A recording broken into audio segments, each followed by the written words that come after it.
Olá, gente. Boa tarde. Boa tarde a todos e a todas, vocês que estão aqui no canal à esquerda, acompanhando esse nosso bate-papo diário. E boa tarde também para vocês que não entraram aqui no YouTube e ainda insistem em nos acompanhar no Facebook. Olha, gente, vamos migrar para cá, porque a nossa ideia é ficar só aqui no YouTube e através desse canal a gente fazer esse bom bate-papo de todo dia, de segunda a sexta, nessa hora do almoço. Olha, o nosso programa, viu, Alberto Carlos, vocês estão vendo que o nosso convidado de hoje é o Alberto Carlos. Para a gente é uma alegria tê-lo aqui, viu? Alberto Carlos, que é uma pessoa, um dos melhores analistas políticos, eu estou falando por mim, eu acho isso, do Brasil, uma pessoa, assim, tem lado, mas é isento na hora da análise, sabe? Então, por isso mesmo, ele é uma pessoa extremamente respeitada e reconhecida por todas as correntes políticas, ouvido, ele é lido e tudo mais, e que agora está, sim, avançando aqui, viu, Lindbergh, no YouTube, que é uma coisa fenomenal. Olha, ontem, quando eu me toquei, era domingo, eu estava com o Carlos Alberto vendo as bolinhas dele sobre pesquisa eleitoral. O Alberto Carlos eu sei, é que eu troco, eu sei, é muito automático. Ele sabe que eu sei, mas é porque é tão raro o nome assim. Alberto Carlos, a gente está acostumado com Carlos Alberto, não Alberto Carlos, mas viu, ontem, domingo, o Lindbergh estava lá, viu, Alberto, comemorando o aniversário dele, quase 1.000 pessoas na festa do Lindbergh, quase 1.000 pessoas, ele está assim, até agora eufórico, né, com a bela festa, porque foi a comemoração dos cinquentinha dele, você vê um menino fazendo 50 anos de idade, mas foi uma festa política, não é? Foi uma festa política, e eu que conheço o Lindbergh há muito tempo, eu sei o que representa isso para ele. Os amigos, os companheiros, atenderem o chamado e estar lá, no dia dos seus 50 anos, para abraçá-lo e para dizer, meu amigo, ó, vamos junto, vamos enfrentar esse tempo ruim junto. Mas, olha, Lindbergh, aqui no começo eu falei do teu aniversário para o Alberto Carlos, e ele fez um comentário, assim, com o qual eu concordo muito, sobre você, né? E eu vou pedir que ele comece o programa repetindo os comentários que ele fez sobre o Lindbergh. Olha, obrigado, Alberto Carlos, muito obrigada, o Lindbergh que fez contato com você, trouxe você hoje conosco, e a gente não lhe chama mais, sabe por quê? Porque a gente sabe que você tem muitas atribuições, porque por nós, você estaria, se não todo dia, mas olha, pelo menos toda semana aqui com a gente. Obrigada aí, viu, pela presença. Eu agradeço o convite. O Alberto Carlos Almeida é um grande amigo, então o que ele falar não vale tanto. Eu só queria dizer que o Alberto Carlos é autor de vários livros, talvez o mais conhecido deles seja A Cabeça do Povo Brasileiro, né? E para a gente é um prazer estar aqui com ele. Você sabe, Alberto Carlos, ontem foi meu aniversário, mas a vida da gente é uma luta. Eu, como a Vanessa, eu entrei na política com 15 anos, no movimento estudantil, e o fato que minha comemoração de aniversário, 50 anos, acabou virando um ato político. Estava aqui Marcelo Freixo, Benedita da Silva, a Jandira estava vindo, não conseguiu por causa de uma festa do filho dela, Gleisi Hoffmann, presidente nacional do partido, Jorge Bittar, Carlinhos Santana, foi muito bom. Foi muito bom, acabou virando um ato em defesa do Lula, em defesa da unidade da esquerda. Então, quero agradecer a todo mundo.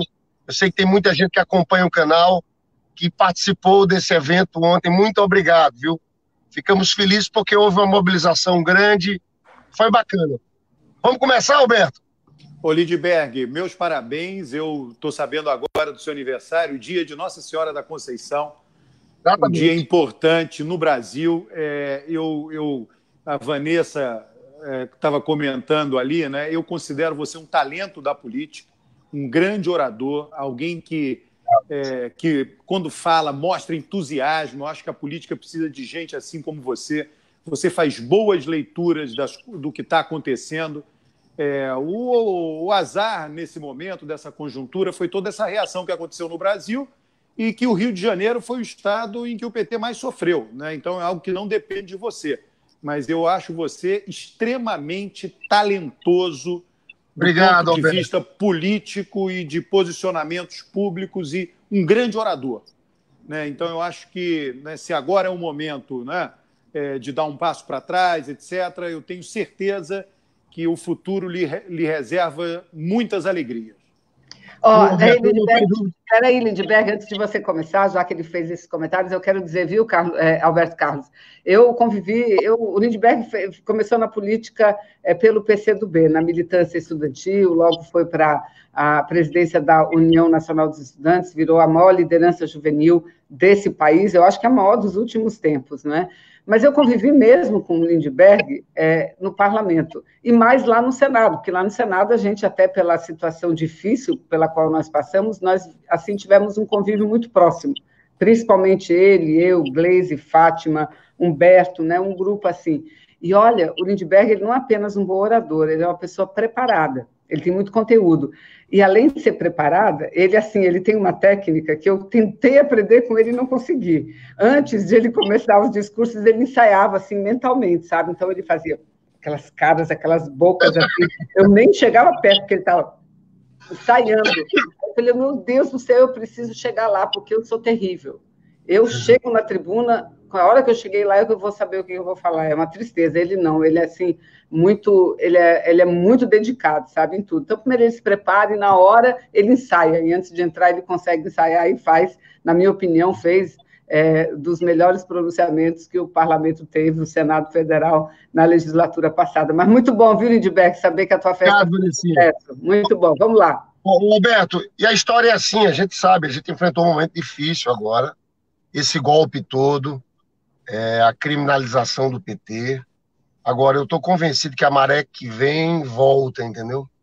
E eu acho que a gente vai voltar mais rápido do que pensam, por causa da vida objetiva do povo. Infelizmente, a gente vai discutir isso aqui hoje. Eu acho que o Bolsonaro vai entregar muito pouco em relação a emprego, a melhora do salário, da renda, né?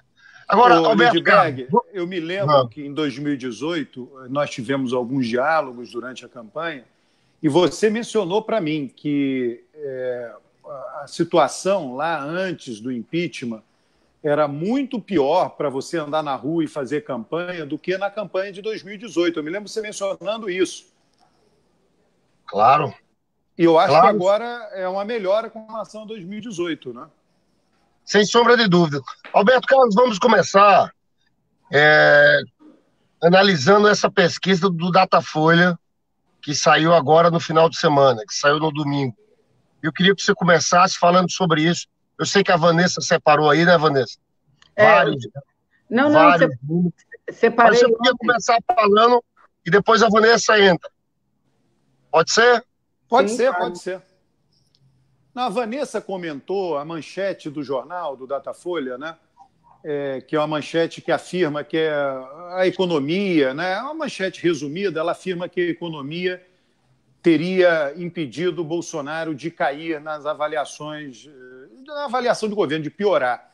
Eu acho assim, eu acho que o Datafolha, a Folha de São Paulo, deve ter ficado frustrado com o resultado da pesquisa, pelo menos a parte dela que foi divulgada ontem. E hoje eu acho que tem algumas novidades importantes, porque a parte de ontem não tem novidade. Na verdade, o Bolsonaro, a avaliação dele caiu no início do ano, caiu ali até abril, maio, e depois ela ficou parada, né? Eu faço pesquisa, trabalho com estratégia de campanha, eu posso dizer, quer dizer, tudo está dentro da margem de erro, né? Todas as avaliações divulgadas ontem, a percepção sobre a economia, a percepção do empenho do governo com relação ao desemprego, o resultado de avaliação de governo, tudo está dentro da margem de erro. Então, para um jornal é muito frustrante, é uma pesquisa cara, ele vai a campo e dá um resultado que é igual ao anterior. Então, ele tem que ficar cavucando, né, a manchete. E aí a manchete, olha só, o que eu acho que sei lá, um exagero imenso da manchete. A manchete supõe que a popularidade do governo iria cair, né? Você faz a pesquisa porque você não supõe nada, você quer saber o que aconteceu. Essa é a verdade. Se você já soubesse que a popularidade iria cair, não precisava pesquisa, botava lá, caiu a popularidade do governo. Então, ela parte da suposição, a popularidade não caiu porque melhorou a percepção da economia. A popularidade é a mesma, repito, desde maio, a percepção da economia variou na margem de erro. Então, essas variações, o que melhorou um pouco na margem de erro. Você não pode, a rigor, você não pode dizer que mudou, tá? Mas vamos supor, mudou dentro da margem de erro, né? O que é um absurdo, é uma contradição essa frase que eu acabo de falar. mas mudou. Então as pessoas estão avaliando melhor na economia, estão avaliando pior no combate à corrupção. Então uma coisa anulou a outra, né? Não sei, é uma manchete assim meio forçada, né? Porque, inclusive, o jornal está falando de economia quando é percepção sobre economia, não é economia. Tá? É a percepção do eleitorado sobre economia. Então, por isso que eu achei que foi uma manchete, sei lá, um certo contorcionismo, né? Para tentar achar alguma novidade num fato que não tem novidade alguma. Essa é a minha... E aí, Carlos, Alberto, eu queria que você falasse mais sobre isso, porque estranhou muito para mim o fato de ser o jornal Folha de São Paulo. Você veja, agora, há poucos dias, o Bolsonaro se obrigou a voltar atrás, não por uma decisão política, mas por uma imposição legal, numa licitação onde ele excluía a Folha de São Paulo. Ou seja, ele tem dezenas de vídeos gravados, inclusive pedindo que empresários e empresas boicotem a Folha de São Paulo. Aí a Folha de São Paulo aparece no resultado da pesquisa com essa manchete. Se o John tiver aí, seria interessante, viu, John? Colocar aí na tela para a gente. Expectativa econômica melhora e reprovação a Bolsonaro para de subir. Olha, eu tenho assim uma série de poréns a essa manchete, mas eu que acho que a gente tem que te ouvir, porque você é que estuda muito isso e você já falou, olha, ele não fala da economia, ele fala de uma, não é nem expectativa, você fala você usou um outro termo, né? Ou seja, percepção, que é diferente da realidade, né? Exatamente. Por que a Folha agia assim, hein? Eu acho assim, ele até dizer que a reprovação parou de aumentar também é uma imprecisão, né? A reprovação ela aumentou de uma vez, de uma tacada só no início do ano, nos primeiros 4 meses do ano, depois ficou parado ali. Não aconteceu nada em termos de avaliação do governo no decorrer do ano, desde que houve essa mudança forte lá no início do ano. Tá? Então, né, a percepção...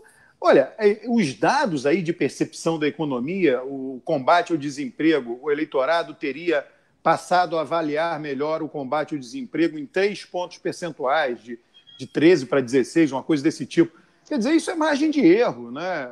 Você só pode fazer uma afirmação na próxima pesquisa se melhorar. Aí você vai dizer que entre 2 pesquisas, lá anterior a essa de hoje, né? E a próxima houve uma melhora, mas isso não está claro. Isso pode ser, como a gente diz em pesquisa, pode ser um soluço da amostra.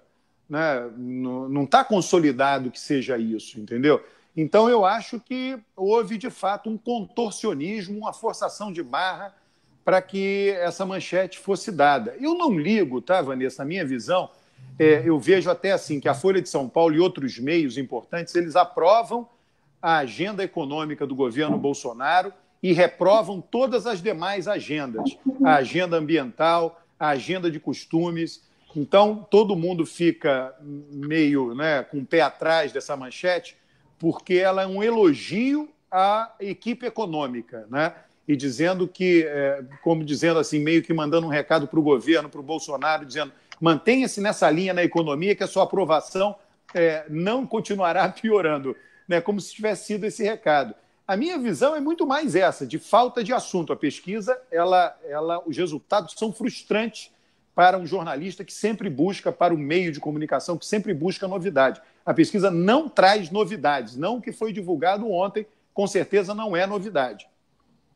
Ô, Alberto, eu quero primeiro concordar integralmente com a tua análise. É uma forçação dizer que ele não caiu por causa da economia.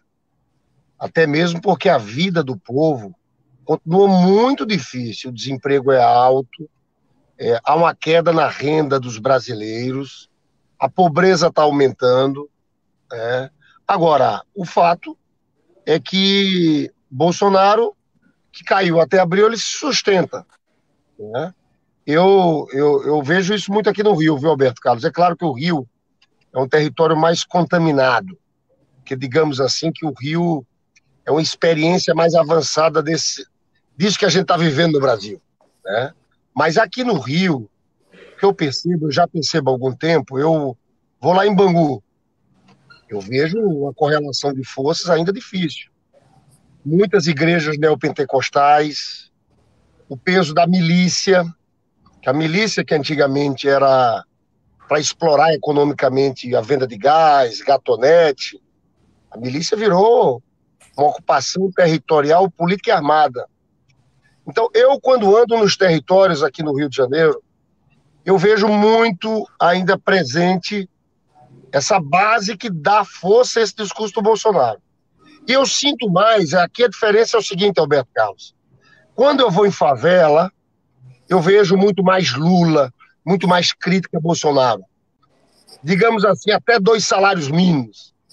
Quando você sai da favela e você vai para uma região que é de asfalto, onde as pessoas ganham de entre 2 e 5 salários mínimos, você vê um impacto ainda do discurso do Bolsonaro, os caras repetindo aquela coisa. Então, eu acho que tem outros elementos para a gente analisar nesse caso aqui. Ele consegue ainda ter uma base sólida, não é só em grupo de WhatsApp, no território. Ele faz aquele discurso que alimenta a sua base. Eu acho que essa base, que foi o que deu vitória a ele, uma base fiel ali, continua segurando ele.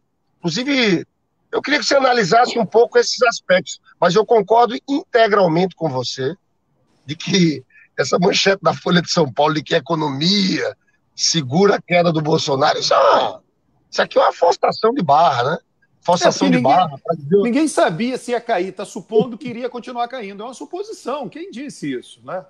E parou de cair lá para abril, não foi isso? Abril, maio? Foi, desde lá está parado, está tudo parado. Não, aí deixa eu só ler os números, eu acabei de separar os números aqui. O pico da desaprovação do Bolsonaro aconteceu em agosto.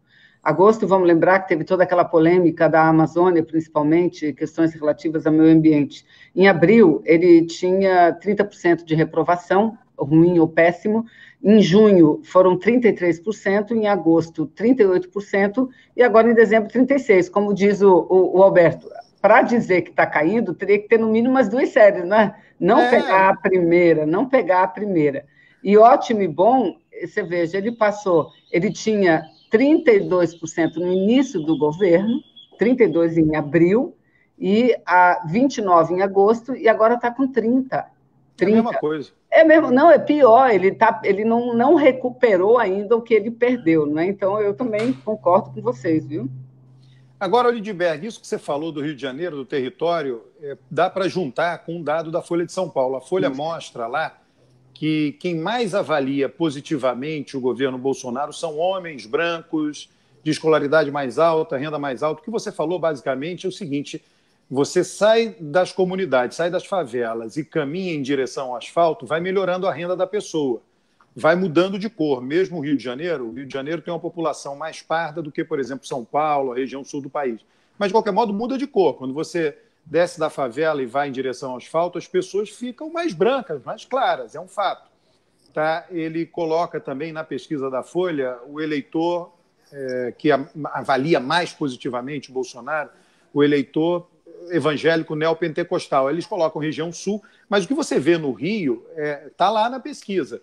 Basicamente, a pesquisa está dizendo o seguinte: aquele eleitorado que votou mais pesadamente em Bolsonaro, ele continua próximo, ainda que, né, possa ter tido ali algumas saídas, gente que não, né?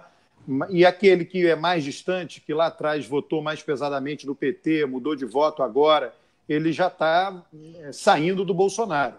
Tá? Então, o que você falou, e tem o seguinte, na pesquisa do Datafolha, tem o eleitorado mais anti-Bolsonaro. O eleitorado mais anti-Bolsonaro é justamente o eleitorado que mais votou no PT, no segundo turno, no Haddad, né, que são os nordestinos, pobres, pretos e pardos, né, as pessoas de cor negra, de renda mais baixa, escolaridade mais baixa. Então, isso que você falou está tudo lá na pesquisa, você está coberto de razão. Agora, qual foi o problema do Rio de Janeiro, tá, Lindbergh? É que toda vez que um candidato ganhou, desde 2006, né, as 4 vezes do PT e essa do Bolsonaro, esse candidato ganhou no Rio e em Minas Gerais. Tá? Então, quando o PT ganhou no Rio e em Minas Gerais. E quando o PT perdeu no Rio e em Minas Gerais. E a votação do Rio, os motivos estão lá atrás, governo Sérgio Cabral, etc. A votação do Rio ela foi tão ruim para o PT quanto foi a de São Paulo, que é algo surpreendente. Então, você é uma figura importante, e o partido no Rio de Janeiro é importante, que o partido terá que fazer um esforço de recuperar o Rio de Janeiro, se não toda uma parte relevante do Estado. E isso que você falou, eu acho que é perfeito, né? E tá expresso na pesquisa, com os dados nacionais, mas a gente pode fazer esse paralelo que eu acabei de fazer com o que você mencionou do que você vê na rua no Rio de Janeiro. Você está coberto de razão. Ô, Alberto Carlos, qual o papel dos evangélicos nisso? Porque, veja bem, aqui no Rio de Janeiro, nós temos Baixada Fluminense e São Gonçalo, que nas duas eleições do Lula e da Dilma, o mapa era igual ao mapa do Nordeste. Igual. Olha, Belfor Roxo, Nova Iguaçu, Caxias, 70% do voto de Lula e Dilma. Foi isso que houve. Eu fui prefeito em Nova Iguaçu. Eu conheço a Baixada Fluminense. Houve uma virada. E são cidades grandes, vejam bem. São cidades grandes. Estou falando Caxias tem 900 mil habitantes. Nova Iguaçu, 900 mil habitantes. São Gonçalo tem 1 milhão de habitantes. Belfor Roxo, 500 mil. São João do Meriti, 500 mil. O que aconteceu? Nós tínhamos 70%. Nessa eleição, Bolsonaro teve 75%. Olha que virada. A gente tem que tentar entender isso. É claro que tem um voto evangélico enorme. Baixada Fluminense e São Gonçalo, metade da Baixada e São Gonçalo são de evangélicos. Mas eram de evangélicos que votavam na gente. Né? Lindbergh, mas eu juntaria aí, nessa sua análise, eu acho que juntando as duas coisas, isso que você falou e a crise do Rio. Né? O eleitor do Rio de Janeiro ficou muito feliz com o PT, porque o Rio de Janeiro estava no céu, né? Desenvolvimento econômico, foi um período áureo do Rio de Janeiro na história recente. E ele saiu do céu e foi para o inferno. Né? Então foi uma crise econômica brutal, com envolvimento terrível do Sérgio Cabral. O Sérgio Cabral tinha feito todo o marketing do governo dele em torno da união do Estado do Rio com Brasília, Aliança PT-PMDB. E aí, quando houve aquela debacle do Sérgio Cabral, a crise financeira do Rio, na época até quem era o governador era interino lá, era o Dornelles, né, por conta da doença do Pezão, aquilo levou junto o PMDB e levou junto o PT. Então, o PT é visto pelo eleitor do Rio como responsável pelo céu e pelo inferno, pelas duas coisas. E o discurso do Novo, eles usaram, veio com força na campanha do Bolsonaro e do Witzel, né? Roberto Carlos, esse Witzel, uma semana antes, ele tinha 10%. Ele foi uma subida assim. Foi uma subida assim de última hora impressionante. O que acontece é que agora eles estão no governo. Então, o que era novo agora começa a envelhecer, né? Porque agora você pode ver o que eles fazem no governo. Então, a gente está vendo o que está acontecendo com o Witzel e a polícia. Teve aquele caso recente, emblemático, da menina Agatha Félix, mas casos menos emblemáticos acabaram de acontecer. Em São Gonçalo, uma senhora de 61 anos foi pegar o neto na escola e levou um tiro na nuca na semana passada. Tiroteio lá no Jardim Catarina entre policiais e bandidos. Quer dizer, então a população do Rio está à mercê. Né? Nunca se matou tanto. 2007 foi um ano grande de mortalidade nas mãos de policiais, mas agora está maior do que 2007. Então a população vai começar a avaliar mal esses governantes. Tem gente que apoia isso e que não está nem aí para a morte de inocentes? Tem, mas tem gente que está muito preocupada. Né? E isso está acontecendo no Rio, está acontecendo em São Paulo. O próprio Bolsonaro, essa pesquisa do Datafolha, eu comentei aqui com vocês, isso está fora da margem de erro. A piora da avaliação dele no que tange ao combate à corrupção, que as pessoas começam a ver os filhos dele envolvidos com diversas coisas e não é investigado, então aquilo começa a pegar mal. E as pessoas dizem, a gente votou nele para fazer uma coisa e ele não está fazendo. Né? Então essa novidade vai acabar, né? É só passar o tempo que a novidade vai acabar. Eu quero, Alberto, fazer o seguinte questionamento a você.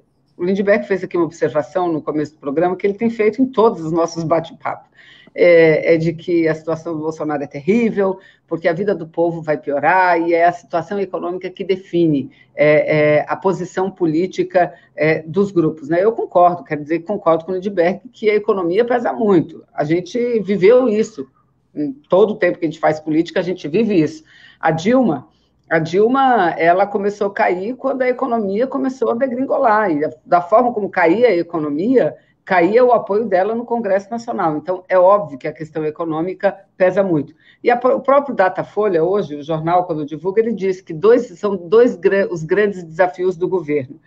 A questão do controle da comunicação, eu quero que você fale sobre isso, o controle da comunicação e o otimismo econômico. E aí, repare, ele não fala a melhora da economia, ele fala o otimismo econômico, ou seja, eles passam a transformar a expectativa de melhora num fator favorável a eles, porque eles sabem que eles não têm como melhorar a curto prazo, não é? Então, se eles não têm como devolver todos os empregos, garantir mais direito e tudo mais, o que eles dizem? Eles vão tentar segurar as pessoas nessa questão do otimismo econômico. Você acha, analisando isso, Alberto Carlos, que o Bolsonaro ele ainda tem uma sobrevida, assim, razoável? Olha, eu acho assim, você olhando, né, a gente está vendo aí, ele tem essa avaliação, teve aquela pesquisa que saiu na semana passada lá, que é da Veja, feita pela FSB,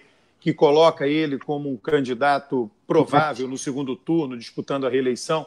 Eu acho assim, para um presidente, né, para alguém que está no cargo, não conseguir ir para o segundo turno, é algo raro, né? Quando alguém entra na disputa buscando a reeleição, ele faz lá uma pesquisa antes, acompanha o que está acontecendo e diz, olha, eu tenho muita chance de ir para o segundo turno, então eu vou disputar. E ele acaba indo. Impossível ele ficar fora do segundo turno? Impossível não é, né? Nesse aspecto nada é impossível. Mas ele tem essa força. Agora, que diminuiu muito, diminuiu. Né? O Datafolha mostrou, ele tem a pior avaliação, Lindbergh, você falou isso aí no início dessa nossa bate-papo. Ele tem a pior avaliação de um presidente da República no primeiro ano de seu primeiro mandato. O Fernando Henrique teve uma avaliação lá de 42% de ótimo e bom, Lula 41%, Dilma 59%, ele tem 30%. Então é uma avaliação, é a pior de todas no final do primeiro ano. O Datafolha faz questão justamente de fazer a pesquisa mais ou menos na mesma época para poder tornar comparável. Né? E isso, para ele, é ruim. Quer dizer, ele é claro que ele vai ficar tentando melhorar essa avaliação. A comunicação do governo, eu só acho, Vanessa, muitas vezes, nós que acompanhamos muito a política de perto, vocês são políticos, que vivem, né, fazendo política, muitas vezes a gente pode ser levado a acreditar que o eleitorado sabe o que acontece na política, que fica o dia inteiro em grupos de WhatsApp vendo notícias políticas, fica no Twitter vendo notícias políticas. O eleitorado médio não vê isso, ele está cuidando da vida dele e, incidentalmente, ele vê uma ou outra notícia política. Tá? Então, essa coisa da comunicação do governo, eu penso muito que ela tem a ver com o papel de comunicador do presidente da República. E eu acho que aí Bolsonaro ele faz uma coisa que, não sei, por intuição, ele procura fazer essas declarações completamente malucas e estapafúrdias, autoritárias, né? Porque com isso ele transmite para a população algo que foi importante na eleição dele. As pessoas veem ele um líder destemido, um líder forte, capaz de enfrentar interesse. Então, eu acho, na minha visão, essas declarações têm mais a ver com isso do que propriamente com ações. Ele não faz ações. Eu hoje gravei já um vídeo hoje, vocês acompanham isso mais do que eu. O governo esse ano tramitaram 20 medidas provisórias. O governo perdeu 11 e ganhou 9. 11 caducaram e 9. É o pior desempenho quando compara com Lula e Dilma. O pior. Então, o governo não consegue, felizmente, não consegue aprovar as medidas que ele propõe. E quando aprova, é cheio de modificações da Câmara e do Senado. Tá? Então, ele fala muito e faz pouco, na minha visão, no que tange ao autoritarismo. Por quê? Porque ele está se comunicando com a população. Ele está querendo mostrar para a população que ele é capaz de enfrentar esses de uma maneira forte. Isso foi importante para a eleição dele. Tá? Então, essa comunicação centrada nele... Agora, qual é o problema? O que ele não controla. Então, o que ele não controla? Todos esses escândalos em torno dele, do clã Bolsonaro, dos filhos Bolsonaro. Isso ele não controla. Não sei como é que vai ser essa investigação do Flávio Bolsonaro. Está liberada. É evidente que, quando aparecerem os dados do COAF, vai ter coisa pesada ali dentro. É evidente. Lindy. Lindbergh, Roberto Carlos, Lindbergh, você está conseguindo ver o superchat? pois é, Vanessa, eu estou aqui com o telefone do Ricardo aqui do lado e tem o seguinte, a Júnia Lage, já no começo do programa, disse mais uma derrota do Ecinho com a presidenta Dilma, o Cruzeiro caiu. Aí a Júnia Lage fala, parabéns, Lindbergh, meu bolo de aniversário foi foto da Dilma e Lula. Aí tem mais, Vanessa, superchat, Wilson Santos, o Bolsonaro ainda tem apoio dos evangélicos? A gente já falou disso aqui, Wilson, ele tinha postado antes. Como esse eleitorado está se comportando? Creio que continua firme com Bolsonaro, né, Alberto Carlos? Continua, olha, Lindbergh, o evangélico ele sempre vai votar mais conservador do que os católicos e do que aqueles que não têm religião. Isso ele sempre vai votar. O que a esquerda quer hoje, o objetivo da esquerda, é que mesmo ele votando numa proporção mais conservadora, ele abandone um pouco o Bolsonaro e passe a votar na esquerda contra a direita, contra os candidatos, ou contra o candidato da direita, da extrema-direita. E isso vai acontecer na medida em que houver o desgaste econômico do governo. Roberto Carlos, você sabe que não era assim lá atrás, sabia? Esse negócio mudou muito. Eu estou falando começo do governo do Lula. Mas eu acho o seguinte... Eu fui prefeito em Nova Iguaçu. Eu cheguei a ter mais votos em evangélicos do que em católicos. Não tinha esse problema. Esse problema é o seguinte, é um fato, né? Eu não estou aqui criticando, a esquerda chegou no poder e passou a adotar políticas que a esquerda sempre defendeu. Isso estou pensando em Brasília lá. E aí, né, é claro que tem muita fake news em torno disso, mas algumas políticas que promoveram, né, a liberdade de opções de sexualidade, etc., a esquerda adotou, de promoção, né? Deixando a fake news de lado. Então, o que acontece? O opositor se aproveita disso, né? E aí ele se aproveita dessa pauta dos costumes que está dentro de quem frequenta as igrejas. E aí vale para frequentadores de todas as igrejas, né? Então, é uma reação, né? Eu acho que isso que você está apontando, eu atribuo às políticas adotadas pela esquerda. Não estou dizendo que foi um erro, nada disso, né? Não dava para antecipar... E a organização, eu acho que aqui a gente acabou ficando numa situação muito parecida com os Estados Unidos, nesse sentido, que eles emblocam de um lado. E teve uma ação mais deliberada deles também, na organização dos evangélicos, nesse pensamento de direito. Eu acho que houve uma estratégia também, uma organização, né? Sim, e aí eu acho que a esquerda tem que dialogar, tem que começar a buscar fissuras aí, tem que estabelecer pontes. Não pode ficar parado. Aí, viu, eu me lembro aqui que eu li isso em algum lugar, a Gleisi anunciando, acho que lá na Câmara, agora já esse ano, que o PT ia reunir a célula dos evangélicos. Rapaz, os evangélicos foram para cima, que absurdo! Como que vocês estão organizando os evangélicos? Ou seja, eles acham que aquilo é território deles, não é? Na realidade é isso, os evangélicos eles estão sendo trabalhados muito ideologicamente. Ficavam como o presidente Lula, como ficavam a maioria das lideranças evangélicas, porque o Brasil ia muito bem, porque o Brasil estava de vento em popa, né? O presidente com aprovação lá em cima, então isso manteve eles do lado do presidente. E aí é que a gente tem que destacar. O presidente Lula, o governo dele e da Dilma também foi muito benevolente com esse pessoal. O que a gente via naquela época era as rádios comunitárias fechadas, mas as rádios evangélicas avançando. Eles nunca tiveram tantas concessões aprovadas quanto na época do presidente Lula. Eu acho que esse tipo de autocrítica a gente tem que fazer coletivamente, viu? Porque não foi trabalhado a comunicação. Pelo contrário, acho que esses movimentos sociais mais organizados, que poderiam ter avançado muito, eles só perderam durante a época do presidente Lula e da presidenta Dilma. Já que a gente está falando em evangélico, hoje sai a pesquisa também do Datafolha com a avaliação dos ministros. Eu queria que a gente avaliasse o desempenho do Sérgio Moro, fizesse aqui uma relação com o Bolsonaro, mas antes disso, me chamou a atenção da Damares ser a segunda ministra mais bem avaliada do governo, com 43% de ótimo e bom, Alberto Carlos. Você que é cientista político, explica isso para a gente. É isso, né? A Damares ela entra nesse público, evangélico, esse público mais religioso com o que ela defende. Então, aí está a explicação. Ela é bem menos conhecida do que o Moro. Tá? Eu acho, Lindbergh, uma coisa importante desse resultado de hoje é que o Moro ele é conhecido por 93% da população. Isso não se deve ao governo Bolsonaro, se deve à Lava Jato. E ele tem o ótimo e bom dele de 55, não é isso? 53, sei lá. 53. Então é muito melhor do que o Bolsonaro. Não é um ótimo e bom também que tem a ver com o desempenho dele no Ministério. Porque isso ninguém sabe o que está sendo. É basicamente a imagem que ele traz desde lá da Lava Jato. Então, para mim, o que essa pesquisa revela é o seguinte: existem hoje, pela pesquisa, não pelo mundo político, tá?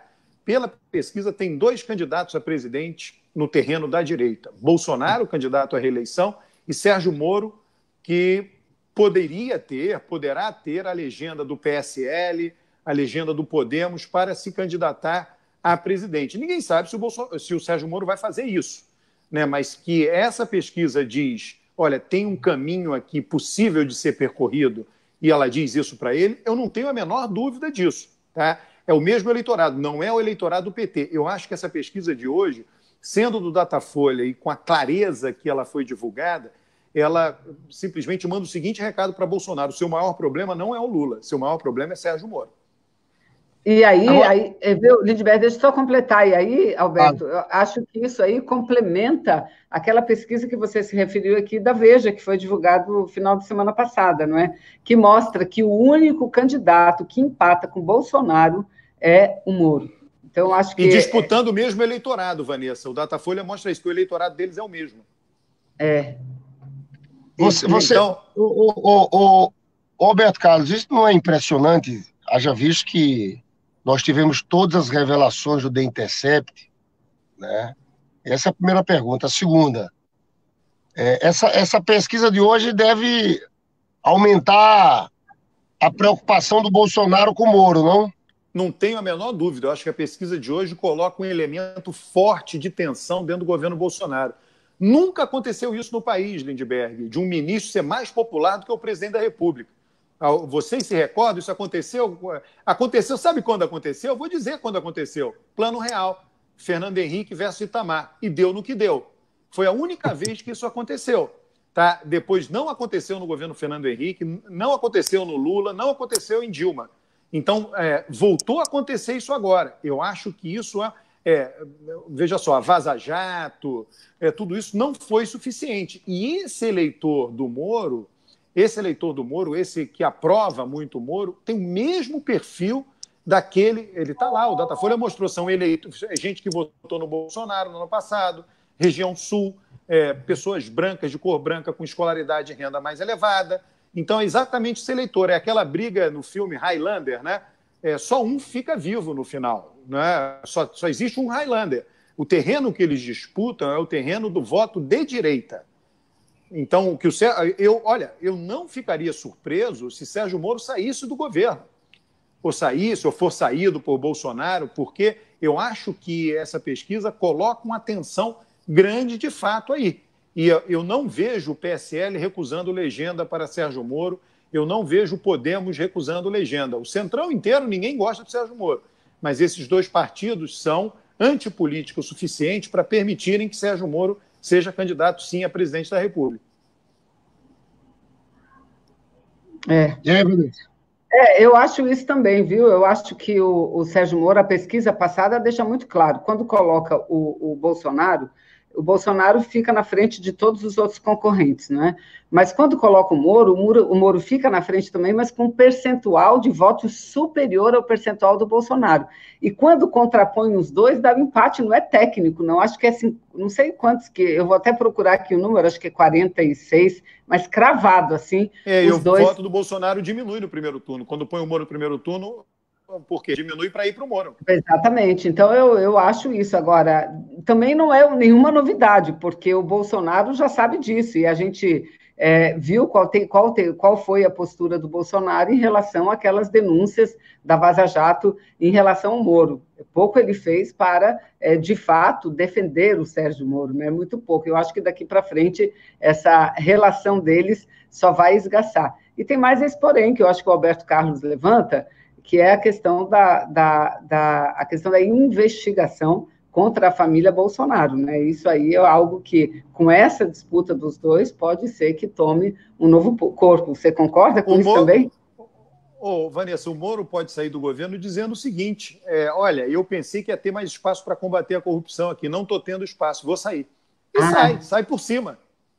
Exatamente. Ô, Lindbergh. Roberto Carlos, e vamos olhar do nosso lado aqui. O que acontece depois da saída do Lula? Né? Qual o impacto da saída do Lula na esquerda, nesse campo popular? Ô, Lindbergh, o Lula é alguém que tem muita autoridade junto à esquerda, né? Ele faz uma reunião, ele, por ter muita autoridade, tem uma grande capacidade de persuasão.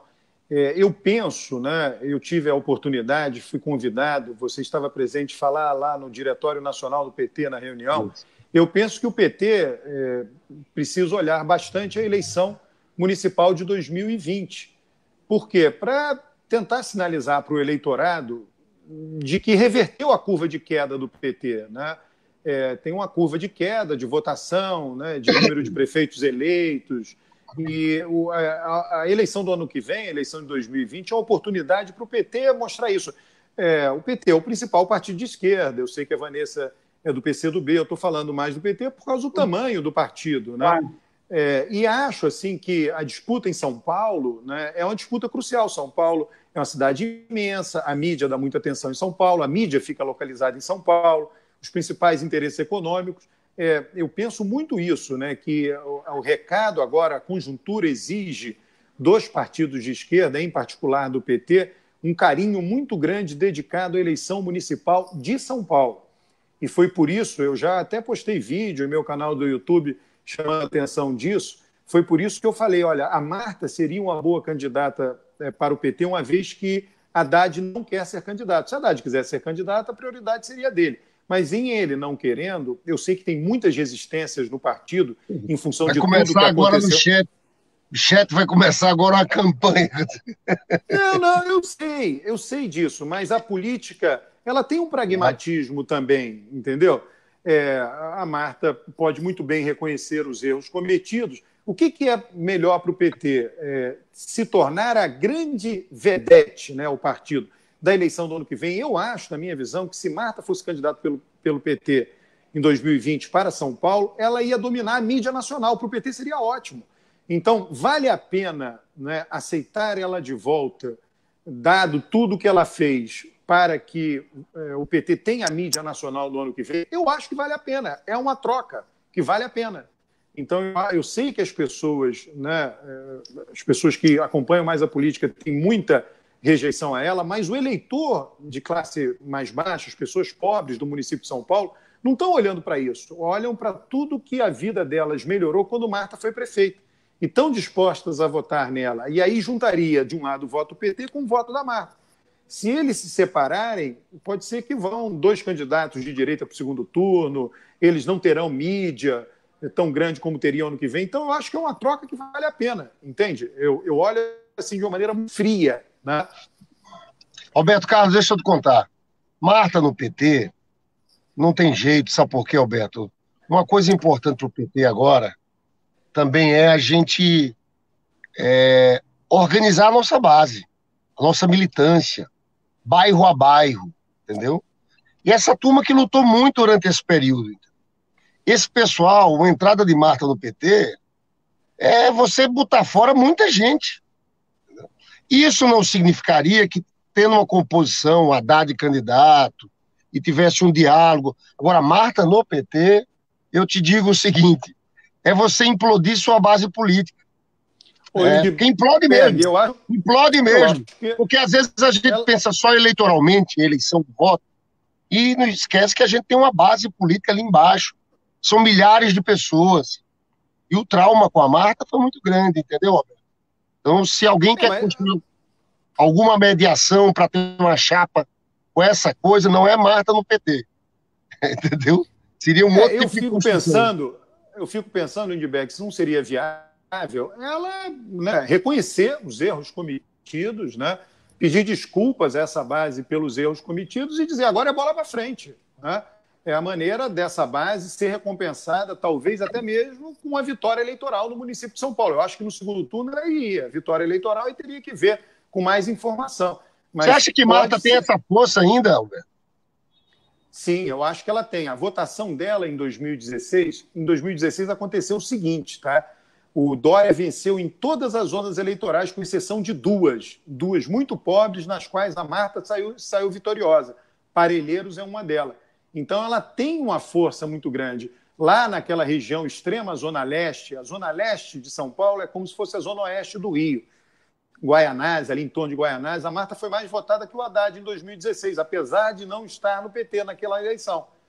Então, ela tem força. Então, eu acho que se ela reconhecer com toda clareza os erros, né, pedir desculpas, né, e sentar e negociar, eu acho que ela traz uma perspectiva de poder para essa base que está tão, digamos assim, tão maltratada nos últimos anos, em particular no município de São Paulo.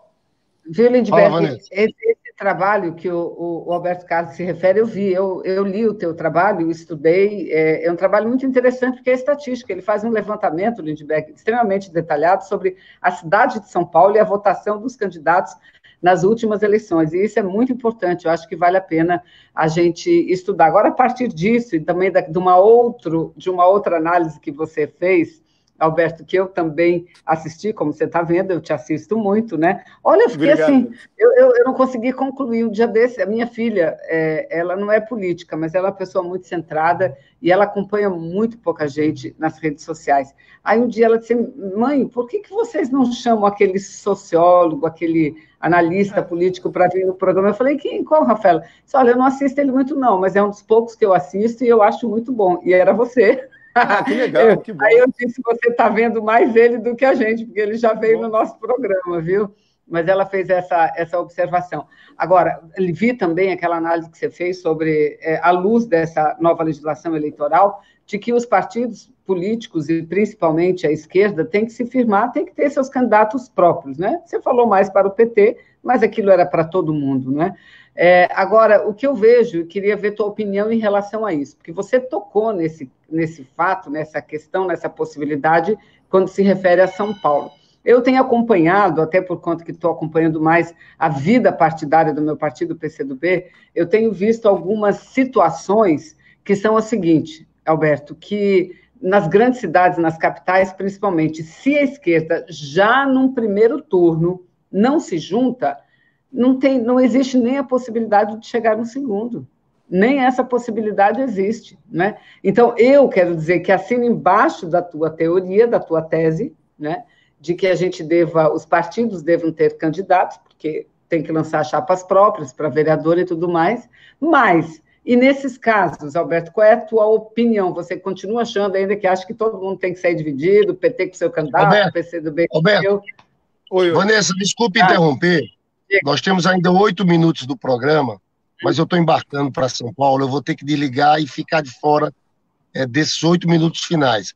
Agora, Vanessa, dá uma olhada aí no chat, porque Marta está dominando geral aqui. Não, eu sei, falou nela. Assim, então eu vou me desfiliar, virou o assunto. Roberto Carlos, muito obrigado, viu, meu irmão? Obrigado. Valeu, Vanessa. Leva aí até as 13, Vanessa. Leva, ele vai ter que ir, mas eu quero ouvir tua resposta aí sobre isso, viu? Um abraço, Lindbergh. Depois tem superchat aqui ainda. Vanessa, eu não acho que tenha que lançar candidatos próprios, separados, em tudo, como uma regra geral, assim, positiva, né? Claro que nesses casos que você mencionou, avaliando aí com pesquisa e tudo, né? Se avalia, né? Então, se tiver claro que a União vai levar uma vitória lá e que, se não for assim, não vai para o segundo turno, tem que ir, não tem jeito, né? Eu acho, assim, que o objetivo mais geral tem que ser, sim, agradar o seu eleitor. O seu eleitor quer os seus candidatos. Agora, em um caso ou outro, em alguns casos, não. Aí vai junto mesmo, porque é mais fácil ganhar e porque impede de ter 2 candidatos de direita no segundo turno. Eu concordo. O que você falou é compatível com o que eu venho defendendo. Sim, sim, sim. Eu também acho. Acho que muita gente utilizou a tua fala, aquele vídeo que você gravou, assim, para dizer, ele tá incentivando o PT, porque a maior dificuldade que a gente tem na esquerda para buscar a política de alianças é trazer o PT. A gente sabe disso, né? Eu mesma sou um exemplo. Eu fui eleita senadora, Alberto, em 2010, sem o apoio do PT, que, pelo contrário, em 2010, lançou uma candidata mulher ao Senado. E não era uma qualquer, não, reitora da Universidade Estadual. Ou seja, para eu não ser a única candidata mulher. Agora, nas últimas eleições, o PT ficou conosco, e aqui eu quero reconhecer, muito pela firmeza de Gleisi e Lindbergh, porque o PT lá, simplesmente, no dia da convenção, disse que o PCdoB estava fora. Que tal? No dia da convenção. Então, eu acho que é importante isso, a gente ter, nós no PCdoB estamos trabalhando assim também, ver onde que a gente pode, no máximo de cidades grandes, principalmente com 2 turnos, lançar candidato, mas, óbvio, em alguns casos, onde você avalie e tem baseado não no achismo, mas em condições reais, científicas, que é o que você mostra para a gente também, que a pesquisa nos leva, que seja necessária essa unidade, eu acho que todos nós temos que nos dedicar a ela, porque muito mais importante, nesses casos, do que você fortalecer a base de um partido ali, é você poder ganhar politicamente uma praça que pode ser fundamental para 2022, né?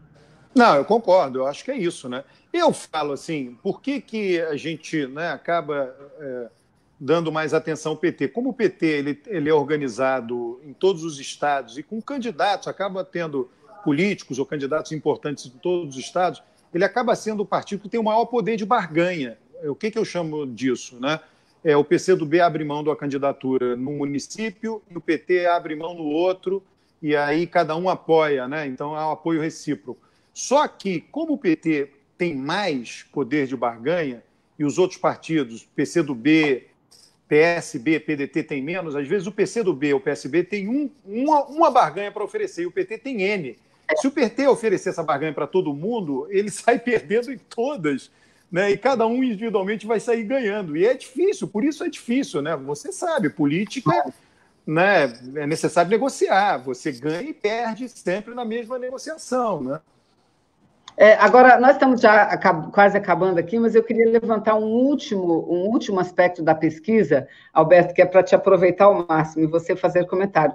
Esse assunto já veio aqui, o Lindbergh falando da questão de quem são os eleitores do Bolsonaro e quem são ainda os eleitores da esquerda. E a pesquisa deixa muito claro, né, ainda essa divisão acentuada entre ricos e pobres, né? Ou seja, a gente vive um momento da política polarizada. E o que a gente está vendo dentro dessa situação polarizada é que vai chegando um centro.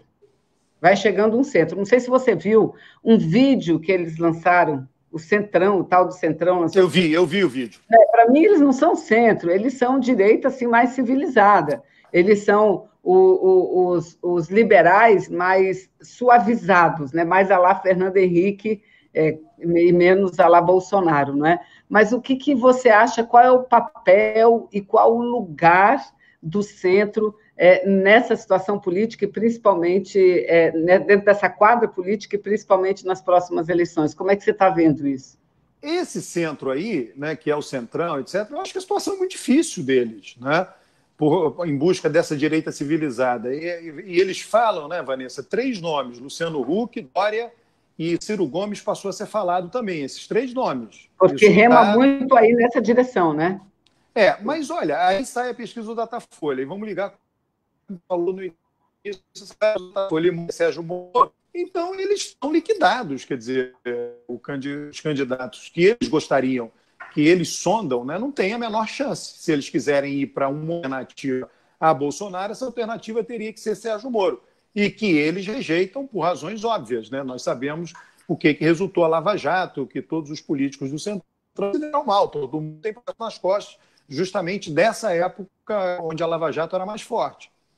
Eu quero dizer que, porque eu li, viu? Eu li algumas análises sobre essa pesquisa não tanto da Datafolha, mas mais a pesquisa da Veja, que colocava isso Bolsonaro muito bem, e algumas conclusões eu discordo que eu li, que foram dizendo o seguinte: tá vendo, o único caminho é você ser mais da coluna do meio, você buscar uma ampliação pelo centro. Eu não sou dessas, não. Eu acho que você tem que... Mas como é que vai fazer isso? Essa é a questão.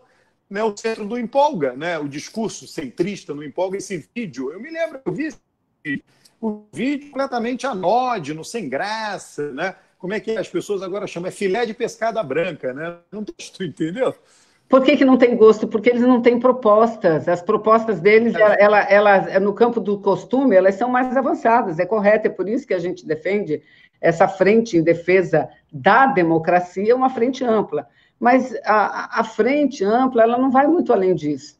Porque nessa questão, você mesmo abriu o programa dizendo isso, na questão da economia, essa é a única coisa que une todos dentro do governo Bolsonaro. E quem toca a economia não é o Bolsonaro, é o Guedes, com o Congresso Nacional, né? Então, é desse centro, que, na minha opinião, não é centro, agora virou centro, mas na minha época, viu, Alberto, PSDB, DEM, eles eram tudo de direita.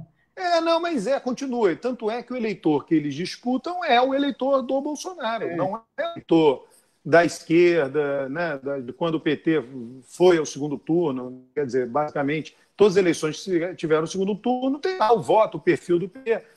De 2006 para cá, 6, 10, 14, 18. Né, esse pessoal não vai votar nesse tal centro, né, que, na verdade, é a direita. Olha, Alberto, muito obrigada, já são 13 horas, obrigada pela tua participação aqui. Olha, porque era você, hoje, o nosso convidado, a gente chegou cedo e começou o programa cedo, viu? Porque a gente sabe da tua agenda, dos teus compromissos, do teu trabalho. Mais uma vez, parabéns aí pela tua presença. Mas, Vanessa, pode me convidar mais vezes. Ótimo, ótimo. Para mim é um prazer estar com vocês aí. Gosto muito de você. Gosto muito do Lindbergh, a nossa conversa é sempre muito boa. E a gente gosta de você pela sua franqueza, viu? Você não quer nem saber com quem está conversando. Esse é que é importante. Eu acho que é disso que a gente está precisando aqui para colocar mais o pé no chão. Obrigada, viu, Alberto Carlos? Muito obrigada. Obrigadão, Vanessa. Eu te agradeço também. Obrigada a vocês, moçada. Olha aqui, eu acho que faltou eu ler aqui o superchat, agora eu perdi. Eu vou ler amanhã. Mas era do Cláudio Alves. Ele colocou algumas observações aqui, passou, eu perdi. Desculpa, viu, Cláudio? Mas eu vou recuperar e amanhã a gente fala aí. Obrigada aí. Obrigada, gente. Obrigada, Alberto. John. Obrigado, Vanessa. Valeu, John.